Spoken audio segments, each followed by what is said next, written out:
कार्नस के ऊपर दोनों जानिब शिव देवता के डांस के पोज वाले कांसी के मुजस्मे रखे हुए थे। कार्नस के ऊपर किसी खूबसूरत मगर ज्यादा उम्र की औरत की ऑयल पेंटिंग लगी हुई थी। उस औरत के जोड़े में भी मोतिये के फूल सजे हुए थे। उसकी आंखें बड़ी बड़ी थीं, नाक सुतवा, और वो थोड़ा सा मुस्कुरा रही थी। तस्वीर के नीचे अंग्रेजी में कुछ लिखा था जो दूर से मैं पढ़ नहीं सका। ये इस डांस सेंटर की मालिका रेनालिनी देवी की ही तस्वीर हो सकती थी। एक दुबली पतली मगर खुशशक्ल लड़की ड्राइंग रूम के अंदर की जानिब खुलने वाले दरवाजे का पर्दा हटाकर आई। उसे मेरे सामने वाले सोफे पर बैठी हुई खवातीन और उनके मर्द को इशारे से बुलाया। तीनों अंदर चले गए और उसे कुछ देर के बाद तबले की थाप और हारमोनियम की आवाज आने लगी। फिर घुंघरुओं की हल्की हल्की झनकार भी सुनाई देने लगी। एक आध मिनट के बाद ये दोनों औरतें और मर्द अंदर से निकले और गुजराती में आपस में बातें करते ड्राइंग रूम से बाहर निकल गए। उसके साथ ही वही लड़की एक बार फिर आई। उसने अंग्रेजी में मुझसे पूछा कि क्या दासवर्धन मेरा ही नाम है। मैंने सोफे पर से उठते हुए कहा, हाँ मैं ही दासवर्धना यानी दासवर्धन हूँ। लड़की ने कहा, प्लीज फॉलो मी। वो मुझे एक नीम रोशन राहदारी में से गुजार कर एक बड़े कुशादा और रोशन कमरे में ले गई जहां कालीन बिछे थे। एक तरफ तख्त पर काव तकिए लगे थे। तानपुरे और तबलों की जोड़ियां भी मौजूद थीं। एक बूढ़ा आदमी हारमोनियम बजा रहा था और एक लड़की रक्स करने के बाद घुंघरू उतार रही थी। बड़े कीमती सोफे थे। दीवारों पर पर्दे लटक रहे थे। जाबजा कृष्ण और गोपियों और शुपार्थी के रक्स के अंदाज की तस्वीरें लगी थीं। कोनों में भी शिव देवता के कांसी के मुजस्मे खड़े थे। लड़की में एक सोफे की तरफ इशारा करते हुए कहा, आप बैठें, देवी जी अभी आती हैं। जो लड़की घुंघरू उतार रही थी उसने घुंघरू को उतार कर चूमा, माथे से लगाया, फिर हारमोनियम बजाने वाले बूढ़े के हवाले करके बूढ़े की घुटनों को हाथ लगाकर अपने कानों को हाथ लगाया और हाथ जोड़े पिछले कमरे से निकल गई।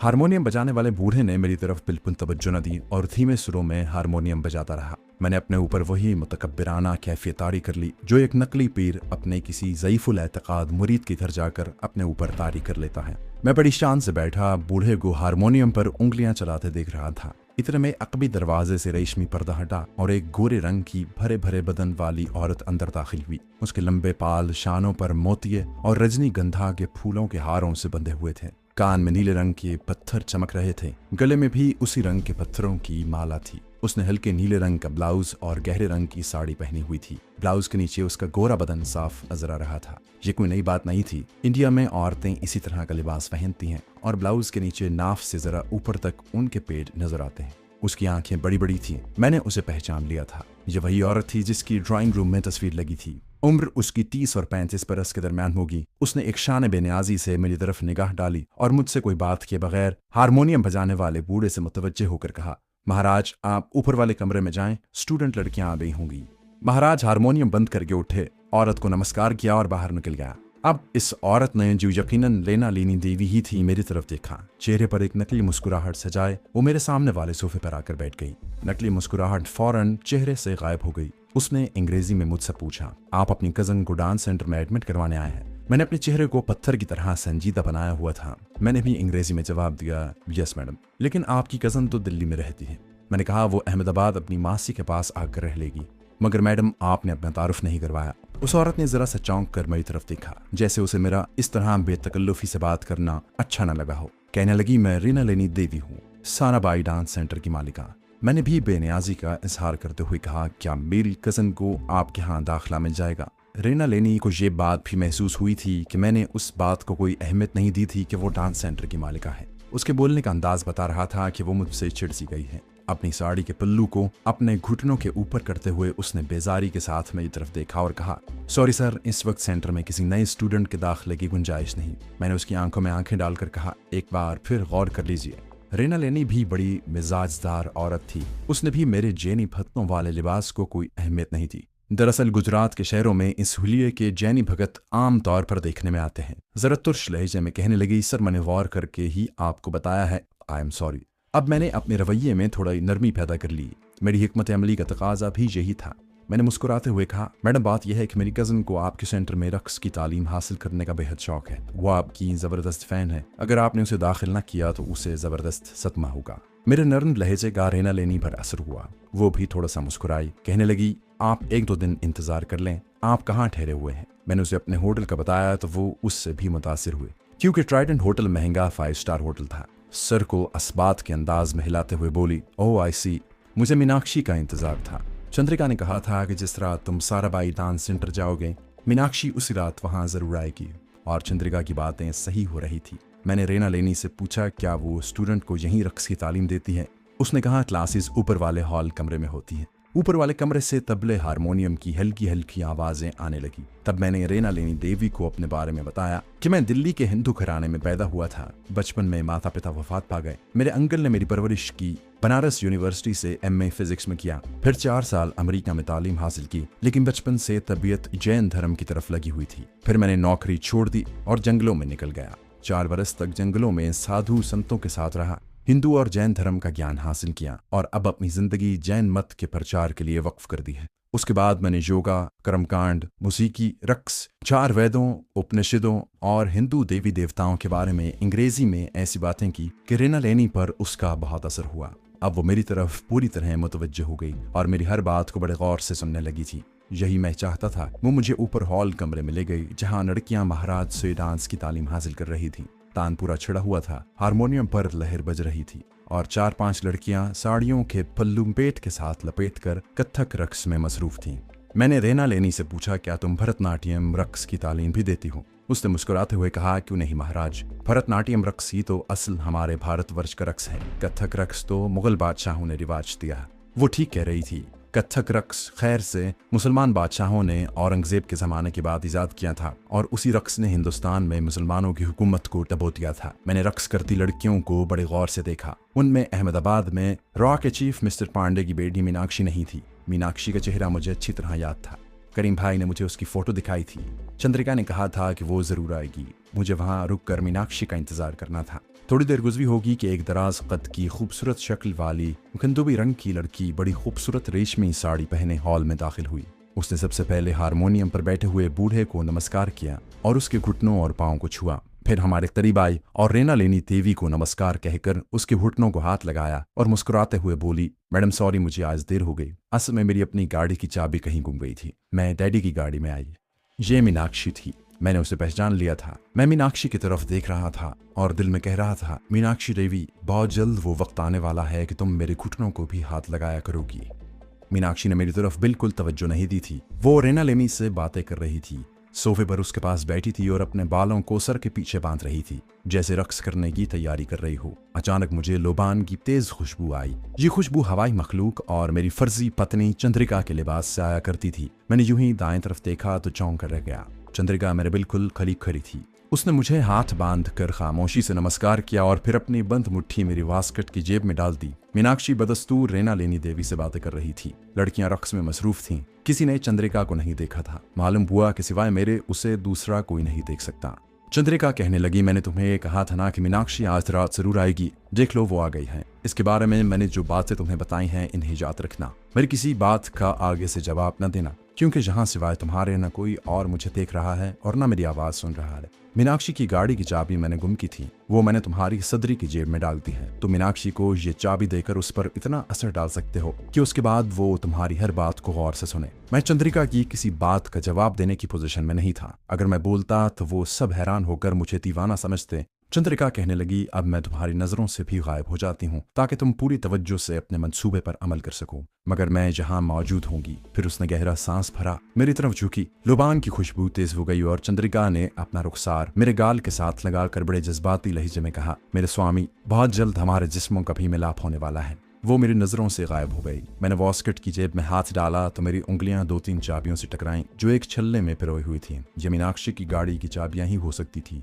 चंद्रिका ने बड़ा अच्छा तुरुप का पत्ता मुझे दे दिया था। रेना लेनी देवी मीनाक्षी से बातें कर रही थी। फिर उसने मीनाक्षी से मेरे बड़े अच्छे अल्फाज में तारुफ करवाया। मीनाक्षी ने रस्मी अंदाज में मेरी तरफ देखकर नमस्कार किया। उस पर मेरी शख्सियत का कोई असर नहीं पड़ा था। इंडिया में इल्म मौसीकी और रक्स और हिंदू देवी देवताओं और 4 वेदों के इल्म जानने वालों की कोई कमी नहीं थी। इसके बाद मीनाक्षी भी रक्स करती लड़कियों में शामिल हो गई। अब लड़कियों ने कथक रक्स की बजाय भरतनाट्यम रक्स के तोड़े नाचने शुरू कर दिए। रेना लेनी देवी मेरे पास बैठी उस रक्स की और रक्स सिखाने वाले महाराज की तारीफ करती जा रही थी। मैं मामूली दिलचस्पी के साथ लड़कियों को रक्स करते देख रहा था। मैं उसी वक्त के इंतजार में था कि कब रक्स की तालीम खत्म हो और मीनाक्षी से मुझे बात करने का मौका मिले। 15-20 मिनट के बाद ब्रेक हो गई। लड़कियां कमर के गिर्द बंधे हुए साड़ी के पल्लू खोलती, बालों को चेहरों पर से हटाती एक तरफ जाकर बैठ गईं। मीनाक्षी रेना लेनी के पास आकर बैठ गई। अगरचे हॉल कमरे में हल्का एयर कंडीशनर लगा हुआ था, मगर फिर भी मीनाक्षी के चेहरे पर रक्स करने की वर्जिश से पसीने के कतरे मोतियों की तरह चमक रहे थे। अपने पर्स में से टिश्यू पेपर निकाल कर चेहरे के पसीने को उनमें जज्ब करने लगी। साथ साथ वो रेना लेनी से बातें करती जा रही थी। इतने में नौकरानी लड़की कोल्ड ड्रिंक्स लेकर आई। मैंने भी एक गिलास ले दिया। मीनाक्षी सोफे से टेक लगाकर बैठ गई और बड़े सुकून से कोल्ड ड्रिंक्स खूंट खूंट करके पीने लगी। रेना लेनी उठकर दूसरी लड़कियों के पास चली गई और उन्हें हाथों से भरतनाट्यम रक्स के बारे में जरूरी बातें बताने लगी। मुझे मीनाक्षी से बातें करने का मौका मिल गया। मैं इसी मौके के इंतजार में था। मीनाक्षी मेरी तरफ बिल्कुल मुतवज्जो नहीं थी। मैं उसके लिए गैर दिलचस्प किस्म का एक अजनबी आदमी था। वो कोल्ड ड्रिंक पीते हुए रेना लेनी की तरफ देख रही थी। मैंने अंग्रेजी में मीनाक्षी से बात शुरू करते हुए कहा, तुम बहुत जल्द डांस में नाम पैदा करोगे। मीनाक्षी मेरी तरफ देखकर मुस्कुराई और थैंक यू कहकर दोबारा दूसरी लड़कियों की तरफ देखने लगी। वो यही समझी थी कि मैं भी दूसरे नौजवानों की तरह उसकी खुशामद कर रहा हूँ। मैंने सोफे पर जरा सा उसकी तरफ झुकते हुए राजदारी के अंदाज में कहा, मैडम शायद तुम्हें मालूम नहीं कि तुमने अपनी गाड़ी की चाबियां कहाँ रखी थी। मीनाक्षी ने ताज्जुब के अंदाज में मेरी तरफ देखा, जैसे कह रही हो कि तुम्हें गाड़ी की चाबियों से क्या दिलचस्पी हो सकती है। उसने रस्मी तौर पर कहा, नहीं कहीं रख दी होंगी। मैंने उसकी आंखों में आंखें डालकर हिंदू देवताओं के अंदाज में आहिस्ता से अंग्रेजी में कहा, मगर मुझे मालूम है कि तुमने गाड़ी की चाबियां कहाँ रखी थी और मैं वहां से तुम्हारी चाबियां उठा कर ले आया हूँ। मीनाक्षी खाली खाली नजरों से मेरी तरफ देख रही थी। उसकी समझ में नहीं आ रहा था कि मैं जो उसके लिए एक अजनबी आदमी हूँ, उसकी गाड़ी की चाबियों का बार बार क्यों जिक्र कर रहा। मैंने आहिस्ता से अपना हाथ अपनी वॉस्किट की जेब में डाला और चाबियां निकाल कर उसके पास सोफे पर रख दी और कहा, यही तुम्हारी गाड़ी की चाबियां लेना। मीनाक्षी ने चाबियों के गुच्छे को देखा और थोड़ा सा चौंक पर पीछे हट गई। फिर मेरी तरफ देखा। उसकी आंखों में मेरे लिए हैरत और एहतराम और खौफ के मिले जुले तासुरात थे। मैंने कोने में बैठी हुई स्टूडेंट लड़कियों की तरफ देखते हुए बेनियाजी मगर बड़े बावकार अंदाज में मीनाक्षी से अंग्रेजी में कहा, ये करिश्मा मैंने तुम्हें इसलिए दिखाया है कि मैं देवताओं का इशारा पाकर यहाँ सिर्फ तुमसे मिलने आया हूँ। तुम पर यह बात साबित करने के लिए मुझे देवताओं ने तुम्हारी रक्षा के लिए तुम्हारे पास भेजा है। ये करिश्मा दिखाना बड़ा जरूरी था। मेरे पास और भी कुछ ताकतें हैं, मगर उन्हें वक्त आने पर जाहिर करूंगा। देवताओं ने मुझे बता दिया है कि तुम एक रोज हिंदुस्तान की बहुत बड़ी डांसर बनोगी। सारे प्रांतों में तुम्हारी शोहरत होगी, तुम्हारे चर्चे होंगे। मीनाक्षी पर मेरे करिश्मे या शोभदाबाजी का असर जरूर हुआ था, मगर इतना असर नहीं हुआ था। शायद वो भी मुझे हिंदुस्तान के उन्हीं साधियों की तरह समझ रही थी जो अपनी छोटी मोटी रूहानी ताकत का इजहार गुमशुदा चीजों को सामने लाकर करते हैं। वाकई इस किस्म की बाजीगरी और शोभदाबाजी इंडिया के साधुओं के एक तबके में आम पाई जाती थी, मगर मेरे पास अभी तुर्क के कुछ और पत्ते भी थे। मैंने मीनाक्षी की तरफ मुतवज्जे होकर धीमी आवाज में कहा, शायद तुम्हें मेरी बातों को यकीन नहीं आया। शायद तुम भी मुझे भारतवर्ष के आम जोगी साधुओं की तरह समझती हो। ऐसी बात नहीं है। मैंने जंगलों में शिव देवता की बड़ी तपस्या की है। ये उसी तपस्या का नतीजा है कि मैंने शिव देवता का कुर्ब और आशीर्वाद हासिल कर लिया है। मुझे चूंकि संसार का कोई लालच नहीं, कोई लोभ नहीं, इसलिए शिव देवता ने मुझे अपना दोस्त बना लिया और मुझे ये खुशखबरी देकर तुम्हारे पास भेजा जो मैंने तुम्हें सुना दी है। मीनाक्षी ने अंग्रेजी में थोड़ा सा मुस्कुराते हुए कहा, देवता शिव जी ने मेरे बारे में तुम्हें क्या बताया? उसके अंदाज से साफ लग रहा था कि वो मुझे ऐसा नौजवान समझ रही थी जो उसका कुर्ब हासिल करने के लिए झूठी मूठी रूहानी ताकत हासिल करके उसके पास आ गया है और अब उस पर अपना असर डाल रहा है। मैंने अपने चेहरे पर जलाल के तासुरात पैदा कर लिए। मीनाक्षी की आंखों में आंखें डाल दी और बड़े ड्रामाई लहजे में मगर धीमी आवाज में कहा, अगर तुम ये पूछना चाहती हो कि शिव देवता ने मुझे तुम्हारे बारे में और क्या कुछ बताया है तो सुनो। तुमने साड़ी के पेटीकोट के नीचे आज सुर्ख रंग का जांगिया पहना हुआ है। सुनो, पिछले कुछ दिनों से तुम्हारी नाफ के नीचे एक फोड़े का छोटा सा उभार बन रहा है जिसके मुतालिक तुमने अभी तक अपनी लेडी डॉक्टर से भी बात नहीं की। मीनाक्षी का रंग उड़ गया। उसने मेरे घुटनों पर हाथ रख दिया और इधर उधर देखकर सहमी हुई आवाज में बोली, प्लीज यहाँ ये बात ना करें, प्लीज दूसरे कमरे में आ जाएं। वो मुझे साथ वाले कमरे में ले गई।